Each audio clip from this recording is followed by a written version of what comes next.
इस deep dive में आप सबका स्वागत है। आज हमारे पास ना कुछ बड़े दिलचस्प स्रोत हैं। हाँ बिल्कुल। ये पारंपरिक भारतीय दर्शन के दो खास पहलुओं पर हैं। एक तो वो जो हम सुनते हैं ना, शांति शब्द 3 बार बोलना। हाँ हाँ, मंत्रों के अंत में। हाँ वही, वो क्यों। और दूसरा, कोई भी शुभ काम शुरू करने का सही तरीका, जिसे मंगलाचरण कहते हैं, वो क्या है। और ये स्रोत ऐसा लगता है कि किसी वैदिक या दार्शनिक व्याख्या से हैं। हाँ, लगता तो यही है। तो चलिए कोशिश करते हैं समझने की कि इनके पीछे का तर्क क्या है। तो शुरुआत करते हैं उस आम सी लगने वाली बात से जो हम अक्सर करते हैं या सुनते हैं, किसी मंत्र या प्रार्थना के आखिर में 3 बार शांति बोलना। सवाल यही है, भाई 3 बार ही क्यों, एक बार काफी नहीं? हाँ, ये सवाल तो आता है मन में। पर देखिए, स्रोत कहता है कि ये यूं ही नहीं है, इसके पीछे एक बहुत गहरा कारण है।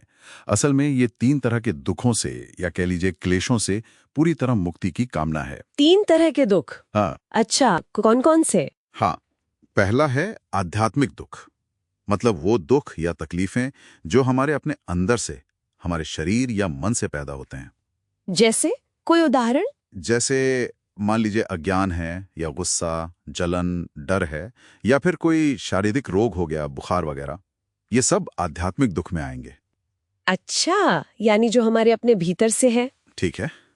और दूसरा? दूसरा है आधि भौतिक दुख। ये वो दुख हैं जो हमें दूसरे प्राणियों से मिलते हैं। दूसरे प्राणियों से? मतलब जैसे? हाँ, जैसे कोई दुश्मन हो, कोई चोर डाकू हो, या कोई जंगली जानवर जैसे शेर या बाघ या फिर सांप बिच्छू, इनसे मिलने वाला कष्ट। ओ अच्छा, बाहरी जीवों से मिलने वाली तकलीफें। ठीक है। और तीसरा? और तीसरा है आधिदैविक दुख। ये वो परेशानियां हैं जो प्राकृतिक शक्तियों या दैवीय कारणों से आती हैं। प्राकृतिक शक्तियां? मतलब जैसे बाढ़, सूखा? हाँ बिल्कुल, बहुत ज्यादा बारिश हो गई या बिल्कुल नहीं हुई, सूखा पड़ गया, बहुत ज्यादा सर्दी, बहुत गर्मी। या फिर इसमें यह भी आता है जैसे मन का बहुत चंचल होना, इंद्रियों का वश में न होना, उनमें अशुद्धि होना। ये सब आधिदैविक में गिना गया है। अरे वाह! तो ये सिर्फ मतलब रस्म के लिए दोहराना नहीं है, ये तो आध्यात्मिक, आधि भौतिक और आधि दैविक तीनों तरह के दुखों से पूरी पूरी शांति की प्रार्थना है। जी हाँ, एक तरह से ये हर संभव दिशा से, हर संभव स्रोत से आने वाले कष्ट से पूरी सुरक्षा और शांति की मांग है। ये समझने के बाद तो शांति पाठ का अर्थ एकदम बदल सा गया और गहरा हो गया है। अच्छा, अब आते हैं दूसरे मुद्दे पर, मंगलाचरण, यानी किसी काम की शुभ शुरुआत। स्रोत इस पर भी कुछ कह रहा था और शायद कुछ प्रचलित तरीकों को सही नहीं मान रहा था। हाँ बिल्कुल, स्रोत इस मामले में काफी साफ है। वो प्राचीन ऋषि मुनियों की परंपरा का हवाला देता है। अच्छा, क्या कहता है वो? वो कहता है कि कोई भी अच्छा उत्तम काम शुरू करने का सही तरीका है या तो ओम शब्द का प्रयोग करना या फिर अत शब्द का। ओम या अथ? बस। हाँ। और स्रोत इस बात पर जोर देता है कि जो आजकल काफी चलन में है, जैसे श्री गणेशाय नमः कहना या हनुमते नमः या फिर कृष्ण की स्तुति के कुछ श्लोक हैं। स्रोत में एक उदाहरण भी दिया है, नूतन जलधर रुचय करके। हाँ, सुना है ये श्लोक। तो स्रोत कहता है कि ये तरीके वेदों और शास्त्रों के हिसाब से ठीक नहीं है और इसलिए इनको त्याग देना चाहिए, छोड़ देना चाहिए। अरे, ये तो काफी मतलब एक तरह से कड़ी बात है, क्योंकि ये प्रथाएं तो बहुत लोकप्रिय हैं। तो क्या स्रोत सिर्फ ये कहता है कि ये वेदों में नहीं है, या कोई और गहरा तर्क भी है इसके पीछे? हाँ, इसका एक दार्शनिक पहलू भी है। स्रोत सांख्य दर्शन का जिक्र करता है, सांख्य सूत्र 5.1 का। सांख्य दर्शन, हाँ। उसके अनुसार मंगलाचरण का मतलब सिर्फ शुरुआत में कोई शुभ शब्द बोल देना भर नहीं है। तो फिर क्या है? वो कहते हैं कि मंगलाचरण असल में सत्याचार है। सत्याचार, इसका क्या मतलब हुआ? सत्याचार का मतलब है न्याय के रास्ते पर चलना, पक्षपात न करना, हमेशा सच बोलना और वेदों में जो ईश्वर की आज्ञाएं बताई गई हैं उनका लगातार पालन करते रहना। ओ, मतलब मंगलाचरण सिर्फ एक शब्द नहीं, बल्कि पूरे काम के दौरान और शायद जीवन में भी सही आचरण बनाए रखना है। बिल्कुल, जोर सिर्फ शुरुआत के शब्द पर नहीं, बल्कि पूरे कर्म के दौरान नैतिक और धार्मिक आचरण पर है।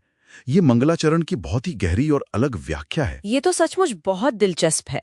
इसने तो मंगलाचरण को एक क्रिया से उठाकर एक नैतिक सिद्धांत बना दिया। अच्छा, स्रोत में वो हरि ह ओम लिखने की बात भी थी ना, उसकी भी आलोचना थी शायद। हाँ, सही कहा आपने।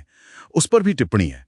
स्रोत कहता है कि ये जो हरि ह ओम लिखने का चलन है, ये शायद पौराणिक या तांत्रिक प्रभाव से आया है। अच्छा, और इसका तर्क क्या दिया है? तर्क ये है कि जब ओम को ईश्वर का सबसे ऊंचा, सबसे प्रमुख नाम माना गया है, तो फिर उसके पहले कोई और नाम जैसे हरि लगाना ठीक नहीं लगता। मतलब सर्वोच्च नाम से पहले कुछ और क्यों लगाना? हाँ, यही बात। और साथ में ये भी कहा है कि वेदों या पुराने शास्त्रों की शुरुआत में कहीं हरि शब्द का प्रयोग इस तरह से नहीं मिलता है। तो स्रोत का सुझाव क्या है इस पर? स्रोत का आग्रह यही है कि जो अलग अलग पंथों या संप्रदायों के प्रभाव हैं उनसे हटकर हमें बस मूल पर ध्यान देना चाहिए, और वो है ओम या अथ का प्रयोग, जो कि सार्वभौमिक माने गए हैं। तो अगर हम आज की इस चर्चा का सार निकालें तो कुछ मुख्य बातें सामने आती हैं। पहली तो ये कि 3 बार शांति कहना कोई अंधविश्वास या सिर्फ रस्म नहीं है, बल्कि आध्यात्मिक, आधि भौतिक और आधि दैविक, इन 3 प्रकार के दुखों से पूरी तरह मुक्ति की एक व्यापक प्रार्थना है। बिल्कुल सही। और दूसरी बात मंगलाचरण के बारे में। स्रोत एक बहुत ही सिद्धांतिक, प्रिंसिपल बेस्ड नजरिया रखता है। वो कहता है कि शुरुआत ओम या अथव से करो। कुछ जो लोकप्रिय तरीके हैं उन्हें शायद छोड़ना पड़े। और सबसे बड़ी बात, मंगलाचरण को सिर्फ एक शब्द नहीं बल्कि लगातार नैतिक आचरण यानी सत्याचार के रूप में देखो। हाँ, और अगर हम इसे थोड़ा और बड़े कैनवस पर देखें तो ये स्रोत एक ऐसे दार्शनिक नजरिए को दिखाता है जो शायद बाद में जो भक्ति आंदोलन या अलग अलग संप्रदाय विकसित हुए उनकी प्रथाओं के बजाय मूल वैदिक सिद्धांतों पर ज्यादा बल देता है। जैसे वेदों को परम प्रमाण मानना, ओम की सर्वोच्चता और नैतिक कर्म का महत्व। मतलब ये स्रोत सिर्फ रस्म करने को नहीं कह रहा, बल्कि उसके पीछे का क्यों समझने और जो प्राचीन व्याख्याएं हैं उनका पालन करने पर जोर दे रहा है। हाँ, ये बात तो है। और यहाँ से ना एक सोचने वाली बात निकलती है।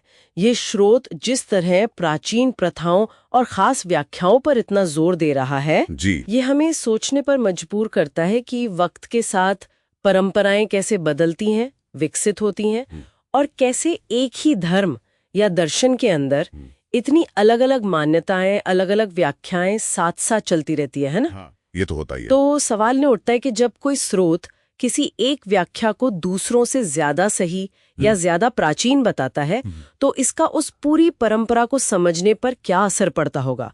ये एक विचार करने लायक बात है जिस पर श्रोता भी सोच सकते हैं।